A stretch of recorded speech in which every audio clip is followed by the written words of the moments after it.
আপনাকে যদি প্রশ্ন করা হয় ইসলামী ঐতিহ্যে মুসলিম জাহানের সবচেয়ে পবিত্র স্থান কোনটি, আপনার উত্তর কি হবে? অবশ্যই চোখের পলক পড়বার আগেই আপনার উত্তরটি হবে পবিত্র কাবা শরীফ। অন্যদিকে জীবনের অপর নাম যদি পানি হয়, তবে পুরো পৃথিবীর ৭০ ভাগ পানির মধ্যে সবচেয়ে পবিত্র ও উত্তম পানি কোথায় রয়েছে? এর উত্তরে আপনি কি বলবেন? এখানেও নিশ্চয়ই আপনি এক বাক্যেই বলবেন, অলৌকিক জমজম কূপের পানি। হাদিস মতে জমজম কূপের পানি পৃথিবীর সবচাইতে উৎকৃষ্ট ও স্বাস্থ্যসম্মত পানি, যা বিজ্ঞানসম্মতভাবেও প্রমাণিত। সবচেয়ে চমকপ্রদ ব্যাপার হল, পৃথিবীর সব পানি শুকিয়ে গেলেও এই জমজম কূপের পানি কখনোই শেষ হবে না। কি আছে এই জমজমের পানিতে? বিজ্ঞানও যাকে শ্রেষ্ঠ পানির স্বাস্থ্যসম্মতি দিয়েছে। কি সেই ইতিহাস যা এই জমজম কূপকে পৃথিবীর অন্যতম শ্রেষ্ঠ বিস্ময়ের রূপান্তর দিয়েছে? আর কেনই বা এই কূপের পানি কখনোই শেষ হবে না? তা জানতে কোনো রকম স্কিপ না করে পুরো ভিডিওটি দেখুন। আর আমাদের চ্যানেলটি সাবস্ক্রাইব করা না থাকলে এখনই সাবস্ক্রাইব করুন।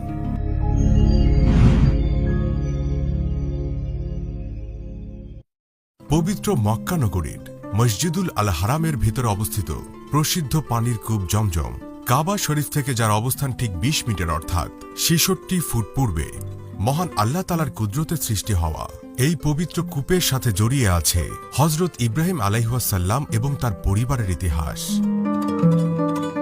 চলুন জেনে নেই কিভাবে সৃষ্টি হয়েছিল পৃথিবীর সবচাইতে পবিত্র পানির কূপ। মুসলিম জাতির আদিপিতা হযরত ইব্রাহিম আলাইহিসসালাম তার শিশুপুত্র ইসমাইল আলাইহিসসালাম এবং বিবি হাজেরা আলাইহিসসালামকে মক্কায় নির্বাসনে পাঠানোর মধ্য দিয়ে শুরু হয় জমজমের ইতিহাস। আল্লাহ তাআলার নির্দেশে হযরত ইব্রাহিম আলাইহিসসালাম তার পরিবার সহ সিরিয়া থেকে মক্কায় গমন করেন এবং বিবি হাজেরা আলাইহিসসালাম ও দুধের শিশু হযরত ইসমাইল আলাইহিসসালামকে মক্কার মরুভূমিতে রেখে ইব্রাহিম আলাইহিসসালাম সিরিয়া প্রত্যাবর্তন করেন। যাওয়ার পূর্বে তিনি কেবল এক মশক পানি এবং একটি থলের মধ্যে কিছু খেজুর তাদের জন্য রেখে যান। হযরত হাজেরা আলাইহিসসালাম কয়েকদিন পর্যন্ত সে পানি ও খেজুর খেলেন এবং নিজের কলিজার টুকরা হযরত ইসমাইলকে দুধ পান করালেন। কিন্তু এক সময় মশকের পানি ও খেজুর ফুরিয়ে এলে তিনি এক চরম অসহায়তার মধ্যে পতিত হন। তার শিশু সন্তানটিও ক্ষুধার তাড়নায় ছটফট করতে শুরু করে। কিন্তু পর্যাপ্ত খাদ্যের অভাবে বিবি হাজেরা সন্তানের এমন করুণ দশা দেখেও তাকে দুধ পানে সমর্থ হন না। এরকম অবস্থায় তৃষ্ণা কাতর মা হাজেরা একটু পানির খোঁজে একবার সাফা আর একবার মারওয়া পাহাড়ে ছোটাছুটি করতে লাগলেন। এভাবেই পরপর ৭ বার দৌড়ানোর পর কোথাও একটু পানির খোঁজ না পেয়ে বিবি হাজেরা মহান আল্লাহর কাছে সাহায্য চান এবং পুত্র ইসমাইলের কাছে ফিরে আসেন। আল্লাহ রাব্বুল আলামিন মা হাজেরার দোয়া কবুল করে নেন। মা হাজেরা ফিরে গিয়ে দেখেন আল্লাহর কুদরতে তার শিশুপুত্রের পায়ের আঘাতে একটি পানির ফোঁড়া জেগে উঠেছে এবং তা ক্রমশ উপরের দিকে উতলে উঠছে ও প্রবাহিত হতে চাইছে। বিবি হাজেরা আল্লাহ তাআলার এই কুদরতি নিদর্শন দেখে তার শুকরিয়া আদায় করলেন এবং চারদিকে পার বেঁধে পানি থামানোর চেষ্টা করলেন।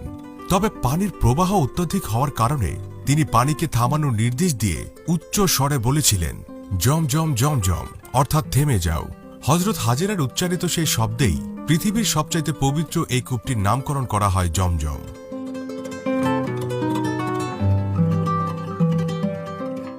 একজন ঐতিহাসিক আজরিক মন্তব্য করেন, হযরত ইব্রাহিম আলাইহিসসালামের পরবর্তীতে বিভিন্ন গোত্র ও সম্প্রদায় মক্কা নগরীতে বসবাস গড়ে তোলে, যারা জমজম কূপ রক্ষণাবেক্ষণ ও নিয়ন্ত্রণের কাজে নিয়োজিত ছিল। একই ধারাবাহিকতায় জুবহাম নামক গোত্রের লোকেরা জমজম কূপের নিয়ন্ত্রণ লাভ করে। জুবহাম গোত্রের লোকেরা হযরত হাজেরা আলাইহিসসালামের সঙ্গে চুক্তি সাপেক্ষে জমজম কূপের পানি পান করত। তবে কালক্রমে তারা মক্কা ঘরের পবিত্র মালামাল লুণ্ঠন, চুরি করা এবং নানান পাপাচারে লিপ্ত হয়েছিল। ফলে আল্লাহ তাআলার হুকুমে একসময় জমজম কূপের পানি শুকিয়ে যায়।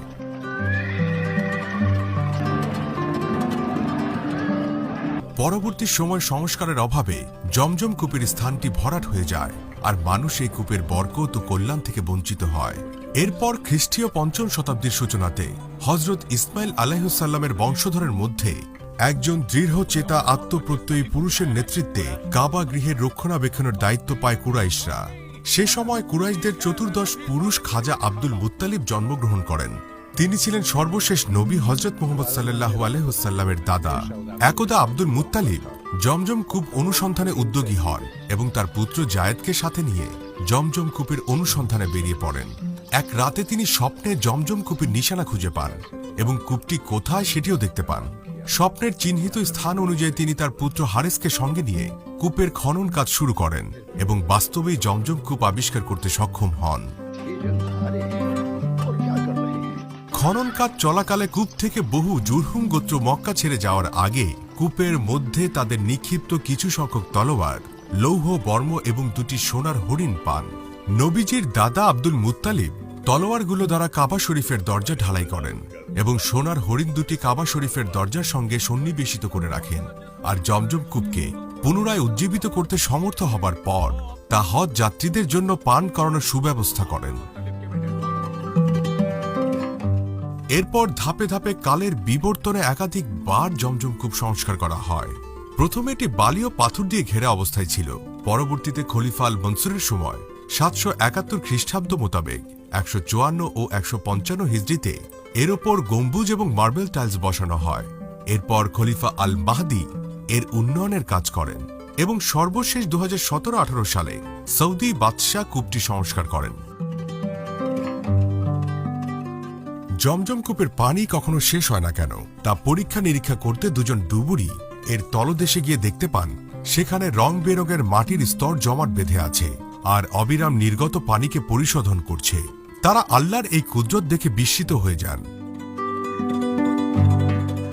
৫১ ফুট গভীরে জমজমাট কূপটি বর্তমানে কাবা শরীফ চত্বরে আর দেখা যায় না, কারণ একে ভূগর্ভস্থ অবস্থায় রাখা হয়েছে এবং সেখান থেকেই পাম্পের সাহায্যে পানি উত্তোলন করে তা পবিত্র দুই মসজিদ, মসজিদুল হারাম ও মসজিদে নববীতে সরবরাহ করা হয়।